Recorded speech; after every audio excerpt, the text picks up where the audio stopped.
നമ്മുടെ രാജുവേട്ടൻ നായകനായിട്ട് വരുന്ന ഖലീഫ മൂവി അങ്ങനെ ഇന്ന് ഇറങ്ങിയിട്ടുണ്ടായിരുന്നു. സോ നമ്മൾ ജസ്റ്റ് കണ്ടിട്ട് വന്നതേ ഉള്ളൂ. ഇത് ആക്ച്വലി നമ്മൾ ട്രെയിലർ കണ്ടപ്പോഴേ നമുക്കൊരു ഏകദേശം ഐഡിയ ഉണ്ട്.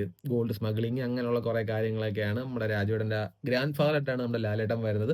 മാമ്പറക്കൽ അഹമ്മദ് അലി. സോ പുള്ളിക്കാരന്റെ ഈ ഒരു പാത്തിലോട്ട് രാജുവേട്ടന്റെ ഈ ഒരു ക്യാരക്ടർ അമീർ അലി എന്ന് പറഞ്ഞ ക്യാരക്ടർ എങ്ങനെ വരുന്നു, അല്ലെങ്കിൽ എന്ത് സർക്കംസ്റ്റാൻസ് അല്ലെങ്കിൽ എന്ത് സിറ്റുവേഷനിലാണ് പുള്ളിക്കാരൻ വരുന്നത്, ഇങ്ങനെയുള്ള കുറെ കാര്യങ്ങളൊക്കെയാണ് കാണിച്ചു തരുന്നത്.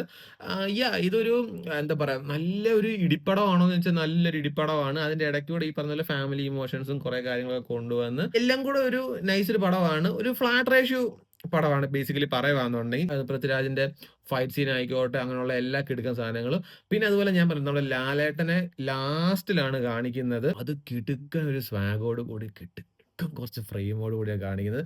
ആ കാണിക്കുന്നതിനകത്ത് തന്നെ ലാലേട്ടന്റെ വിന്റേജ് കാലത്തുള്ള ഒരു ഫോട്ടോ ഫ്രെയിം ചെയ്ത് വെച്ചിരുന്ന കാണിക്കുന്നുണ്ട്. എന്റെ മോനെ എന്തോ ലുക്കാന്നറിയോ കാണാനായിട്ട്. ഭയങ്കര ഹൈ സംഭവങ്ങളൊന്നും നിങ്ങൾ പ്രതീക്ഷിക്കൊന്നും വേണ്ട. നിങ്ങൾ പോയി കാണേണ്ടത് നല്ല കിടുക്കനായിട്ടുള്ള ഒരു ആക്ഷൻ പടമാണ്. ട്രെയിലർ നിങ്ങൾ എന്താണോ കണ്ടപ്പോൾ നിങ്ങൾക്ക് മനസ്സിലായത് അതാണ് കഥ. അത്രേ ഉള്ളൂ കഥ.